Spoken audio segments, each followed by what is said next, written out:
இருங்க, கிளம்பிட்டு தானே இருக்கான். வெளியே யாரோ வந்திருக்காங்க போல, போய் பாருங்க யாருன்னு. வெளியே வா. யாரு? அக்கா, ஏன் வெளியே நிக்கிறீங்க? வாங்க உள்ள வாங்கக்கா. என்னடா எப்படி இருக்க?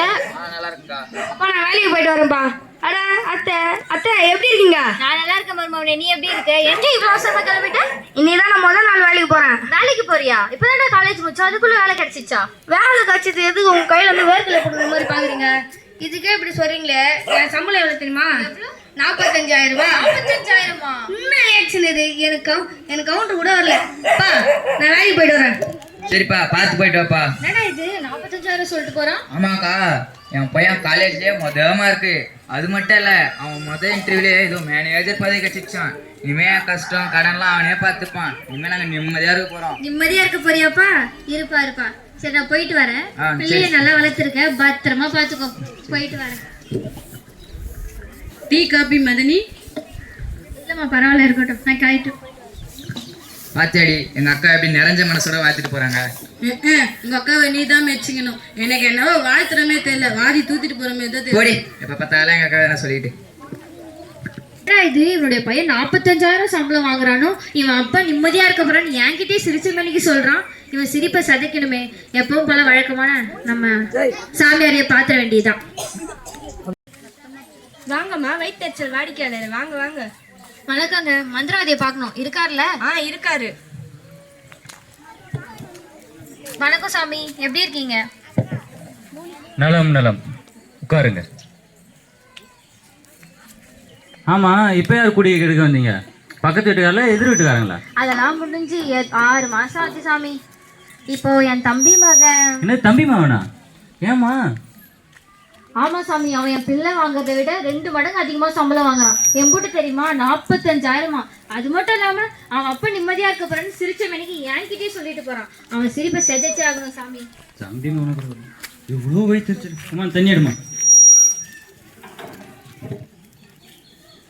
என்ன சாமி பண்றீங்க? என் பக்கம் ரொம்ப அனல் அடிக்குதுமா. அந்த சூட தண்ணிக்கிறதுக்கு தண்ணி தைக்குது. அவ்வளோ வைத்தறிச்சல் உனக்கு. சரி நீ சொல்லுமா, நான் என்னென்ன செய்யணும் அதெல்லாம் செய்கிறேன். போன மாசம் அந்த எதிர்த்து வீட்டுக்காரனுக்கு பண்ணதை விட இந்த தடவை 2 மடங்கு அதிகமா பண்ணணும் சாமி. என்னது 2 மடங்கா? ஒண்ணுமா? எதிர்த்து வீட்டுக்காரன் உயிரோட இருக்கான். அவன் வீடு காலி பண்ணி 2 வாரம் ஆகுது. டேய் கொண்டாரு கம்னுறா. அம்மா நீ சொல்லுமா, நான் சொல்கிறேன். வழக்கம் போல நானே செஞ்சிடறேன் அதை. அதான் சாமி, அவன் சம்பளத்தை கேட்டதுல இருந்து எனக்கு தூக்கமே இல்ல. நோட் பண்ணி பக்தா. அதே போல அவனும் தூக்கம் இல்லாம அலையணும். என் வயிறு எப்படி எரியுதோ அதே போல அவன் வயிறு எரியணும். இதெல்லாம் உங்ககிட்ட சொல்லி என் வயிறெல்லாம் வலிக்குது, என் வாயெல்லாம் வலிக்குது. அதே போல அவன் உடம்பெல்லாம் வலிக்கணும். போதும் லிஸ்ட் ரொம்ப பெருசா போகுது.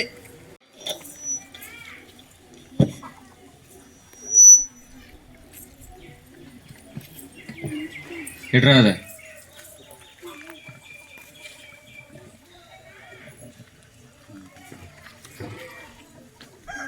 இந்த தாயத்தை அந்த பையனோட கையில கட்டிடுங்கம்மா. தாயத்தா? இது ஒன்றும் சாதாரண தாயத்து இல்லைம்மா. 3 நாள் முட்டை மந்திரம் போட்டு மந்திரிச்சு வச்ச மைய தாடிக்கணும் தாயத்து. மறுதளிக்காம வாங்கிக்கோங்க. சரிங்க சாமி. மனசெல்லாம் நிறைவேறும்.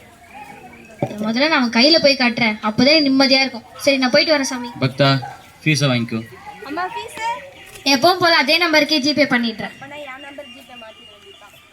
என்ன மருமவனே, வேலை முடிச்சுட்டு வீட்டுக்கு போற போல? வீட்டுக்கு போகாம பின்ன காட்டுக்கு போவாங்க. கோச்சுக்காத மருமவனே, கொஞ்சம் கை நீட்டுறியா? என் மோதிரத்தை உருவத்துக்கா? நீட்டுங்க மருமவனே, நீங்க வேலைக்கு போறீங்கல்ல, அதனால உன்னை எந்த காத்து கருப்பும் அடுக்க கூடாதுன்னு நேற்று நான் போய் மந்திரவாதி கிட்ட தாயத்தை மந்திரிச்சுன்னு வந்து உனக்கு கட்டி விட்டுறேன். இதுக்கப்புறம் உன் வாழ்க்கை ஓஹோன்னு இருக்கும். ஓஹோன்னு நான் இங்க ஓடாம இருந்தா சரிதான். போ, உயிரோட இருந்தா பாப்போம். 45,000மா? 45,000. வாடா, கை கால அலம்பிட்டு வா, சாப்பாடு எடுத்து வைக்கிறேன். சாப்பாடுலாம் ஒண்ணு வேணாமா? என்னன்னு தெரியல, பசிக்கு வேலை எனக்கு. என்னப்பா என்னாச்சு? முதல் ரொம்ப அதிகமாச்சா?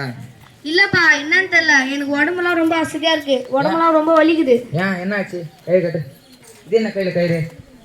உங்க அக்கா தான் நான் ஓஹோன்னு இருக்குன்னு வேலை கட்டி வச்சு. பாத்தியா எங்க அக்காவுக்கு எவ்வளவு பாசம் என் மாமல. அவன் நல்லா இருக்கும், தாயத்தெல்லாம் கட்டி விட்டாங்க. பாசமா பாசம், அவன் விட்ட வேஷம். நீ விளையாடா. எனக்கு வயிறுலாம் ரொம்ப எரியுதுமா, உடம்புலாம் வலிக்குதுமா. என்னடா சொல்ற? வெளியே எங்கன்னா சாப்பிட்டியா? இல்லம்மா, உடம்புலாம் ரொம்ப வலிக்குதுமா. யோ யோ, இங்க வாயா. புள்ள கத்துறதுக்கு வாதுல விழலியா? என்னம்மா என்னாச்சு? பிள்ளைக்கு வயிறு எரிதான், டாக்டர் கிட்ட கூட்டு போனா இட்டு போயா. சரின்னு பாப்பா.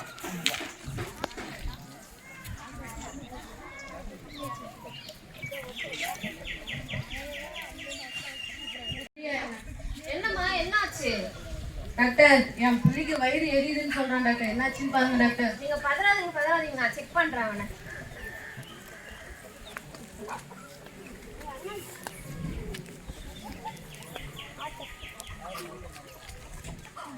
ஃபர்ஸ்ட் டைம்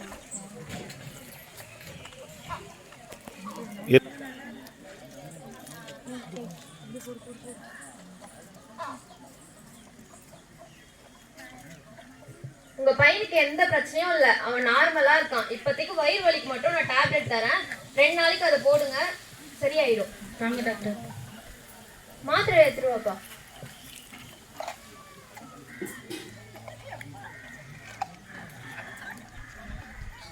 சரிங்க டாக்டர்.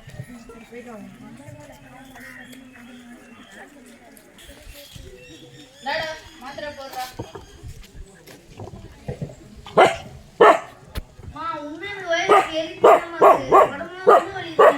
ஐயோ என்னங்க மாத்திரை போட்டோம் சரியாகல.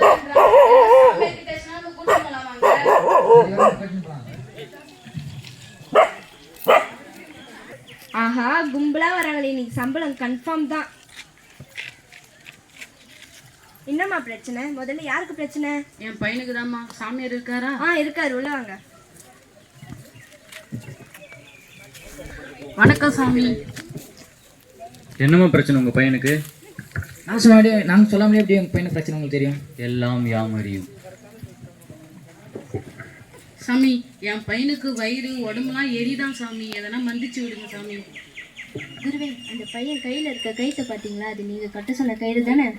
அட ஆமாண்டா, வேடிக்கை மட்டும் பாரு, வேஷம் போட வேப்பில தான் கரெக்டாக இருக்கும்.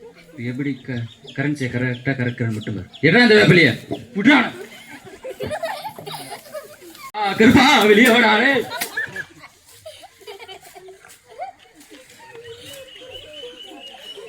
உங்க பையன் மேல இருக்க பிணி கிணி எல்லாமே ஓடி போச்சு. இனிமே அவங்க பையன் கிட்ட தொட கூட மாட்டான்.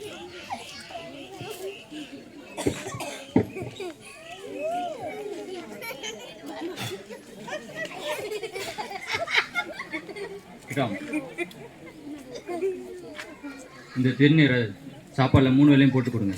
ரொம்ப நன்றி உங்க பையன் சரியாயிடும். குருவே, அது மைதா மாவு தானே? லூசு மாதிரி பேசாதடா, பீஸ் வேணும்ல. அப்புறமா அந்த கையில இருக்கிற தாயத்தை மட்டும் எப்பயுமே கட்டுறாங்க, அது ரொம்ப சக்தியான தாயத்து. அதனால தான் உங்க பையன் உயிரோடவே இருக்கான். அப்படியா சாமி? சரி சாமி, நாங்கள் புறப்படுவோம். பக்தா, பீஸை வாங்கிக்கோ. அம்மா ஃபீஸ்?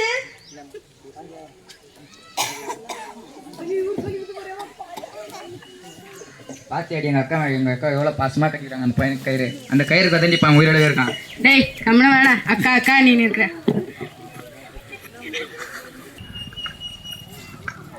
படுத்து தூங்குப்பா, எல்லாம் சரியாயிடும்.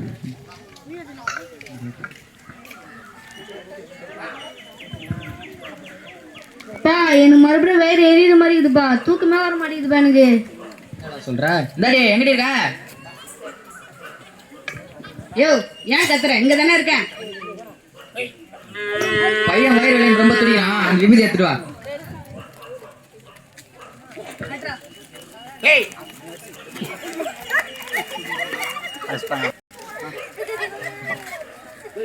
இப்ப எப்படி போயிருக்கு? இப்பயும் அதே மாதிரி தான் இருக்கு.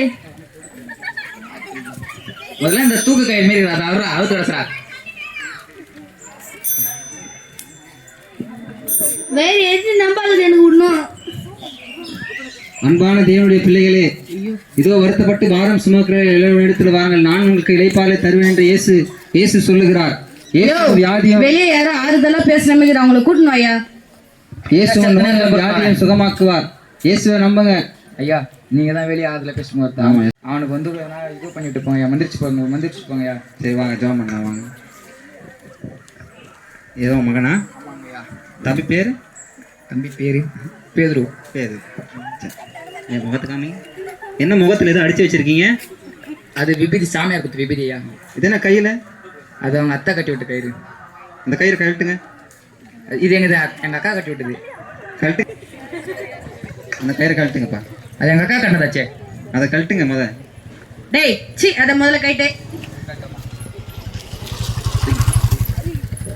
ஜெபம் பண்ணலாமா? அந்த கப்பனேப்பா அந்த மகன் நம்முடைய கரத்தில் ஒப்பு கொடுக்கிறோம். தேவன் தாமே இந்த மகனுக்குண்டான எல்லா வியாதியும் அந்த மகனை விட்டு வெளியேறட்டும். அந்த வயிற்று வெளியே மகனை விட்டு வெளியேறட்டும் இயேசுவின் நாமத்தினால. இது உள்ள இருக்கிற எல்லா பிணிகளும் இயேசுவின் நாமத்தினால வெளியேறுவதாக. வெளியே போ இயேசுவின் நாமத்தினால கட்டளையிடுகிறேன். வெளியே போ இயேசுவின் நாமத்தினால. இப்பொழுது ஒரு சுகம் கிடைப்பதாக இயேசு கிறிஸ்துவின் நாமத்தில் நல்ல பிதாவே. ஆமென் ஆமென். மகன் எழுப்புங்க எழுப்புங்க. இப்போ எப்படி இருக்கு? இப்போ வயிறு கொஞ்சம் பா இப்போ எனக்கு வயிறு கொஞ்சம் பரவாயில்லப்பா. பரவாயில்லையாப்பா? இப்போ பரவாயில்லப்பா. சரிப்பா சரிப்பா. அந்த தாயத்தை கட்டினது யாரு? எங்க அத்தை தான் கடிச்சு. அந்த தாயத்தால தான் உன் மகனுக்கு வயிறு வலி வந்திருக்கு, உடம்புல பிரச்சனை இருந்திருக்கு. அந்த தாயத்தை கட்டினோட நான் பார்த்துக்கிறேன். உங்கள் மகனை நீங்கள் பார்த்துங்க. நீங்கள் விசுவாசமாக ஜெபிச்சா உங்கள் மகன் இன்னும் மாற்றத்தை அடைவார். தேவன் சுகத்தை கொடுப்பார். உங்கள் அக்காவை இப்படி பண்ணிட்டாங்களா? அந்த தாயத்தை கொடுங்க, கையில் கொடுங்க. இந்த தாயத்துக்காக நான் ஜெபிக்கிறேன். இந்த கப்பனே இந்த தாயத்தை உண்டாக்குன அந்த மகனை இந்த இடத்துல கொண்டு வாங்கப்பா. இந்த இடத்துல கொண்டு வாங்க இயேசு நாமத்தினால.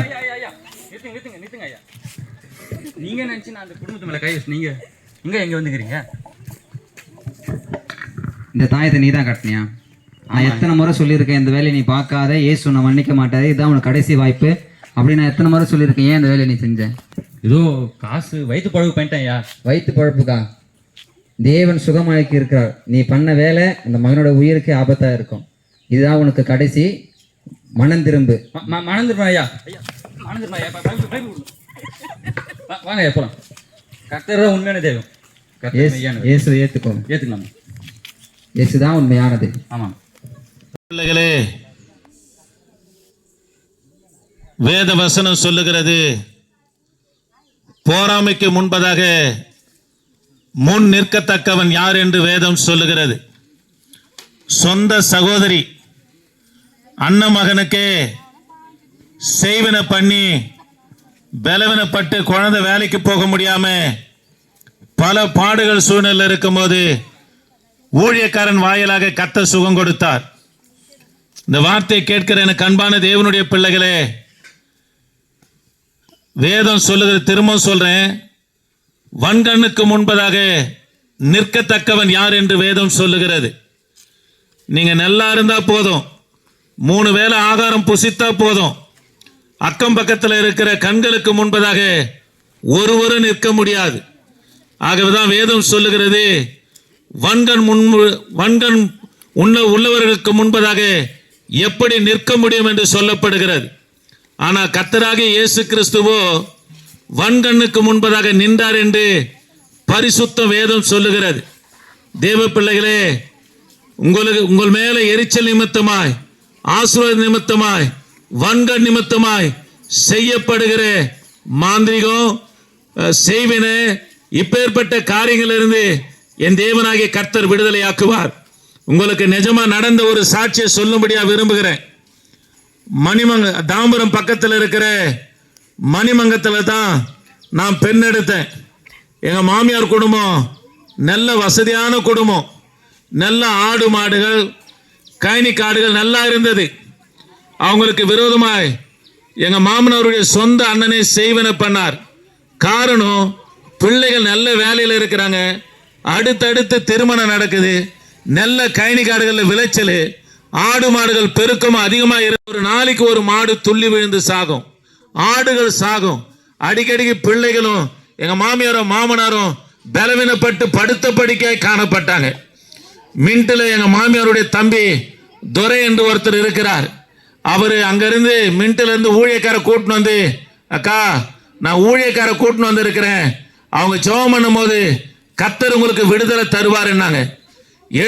எழுந்து கொள்ள முடியாத அளவுக்கு பெரிய மந்திரத்தினால செய்யப்பட்டு கையில் இருக்கிற பணமும் போகுது, மிருக ஜீவனுடைய ஜீவனும் போகுது. இவங்களும் பலவீனப்பட்டு நாளுக்கு நாள் கூனி குறுகி காணப்படும் போது கர்த்தருடைய வார்த்தையை கேட்ட உடனே ஆண்டவர் மேல விசுவாசம் வைத்தாங்க. அந்த ஊழியக்கார் ஜெபம் பண்ணும் போது ஜெபம் பண்ணி மாட்டு கொட்டாயில மந்திரம் பண்ணி ஒரு பேப்பரை சுத்தி சொறி வைத்திருந்தது, அதை எடுத்து கொளுத்துனாங்க. அன்னிலிருந்து இன்னார் வரைக்கும் அவங்களை கர்த்தர் விடுதலையாக்கி சுகமாய் இருக்கும்படி செய்திருக்கிறார். ஆக இந்த வார்த்தை கேட்கிற எனக்கு அன்பான கர்த்தருடைய பிள்ளைகளே, பொறாமைக்கு முன்பதாக முன் நிற்கத்தக்கவன் யார் என்று சொல்லப்படுகிறது. இந்த உலகத்துல நம்ம இருக்கணும்னா பொறாமைகளுக்கு முன்பதாக நாம் ஜீவனோடு, அதாவது பலத்தோடு ஆசுவத்தோடு இருக்கிற நிலைமையிலிருந்து நம்ம முன்னேறி செல்ல வேண்டும் என்று சொன்னா பொறாமைக்கு முன்பதாக கர்த்தர் நின்று எல்லாவற்றையும் ஜெயித்த இந்த ஆண்டவராகிய இயேசு கிறிஸ்துவை நம்ம விசுவாசிப்போமானா அந்த கட்டு பிரச்சனை போராமை நிமித்தம் வன்க நிமித்தமாக வரப்படுகிற எல்லா பலவீனத்திலிருந்தும் என் தேவனாகிய கர்த்தர் விடுதலையாக்குவார். எங்க மாமியார் குடும்பத்தை கர்த்தர் விடுதலையாக்கினார். உங்க குடும்பத்தையும் உங்க பிள்ளைகளையும் விடுதலையாக்கி காத்துக்கொள்ள அவர் சர்வ வல்லவரா இருக்கிறார். நீங்க கர்த்தராகிய இயேசு கிறிஸ்துவை விசுவாசிங்க. அப்போது நீங்களும் உங்கள் வீட்டாரை ரட்சிக்கப்பட என் தேவனாகிய கர்த்தர் உதவி செய்வார். உங்களுக்காக ஜெபிக்கிறோம். கிருபையே நாங்கள் உம்மை துதிக்கிறோம். வந்ததான ஒவ்வொரு பிள்ளைகளுக்காக ஜெபிக்கிறையா. இந்த வார்த்தை கேட்ட ஒவ்வொரு பிள்ளைகளுக்காக ஜெபிக்கிறேன். கர்த்தர் தொடர்ந்து ஆண்டவரை ரட்சிப்பீராக.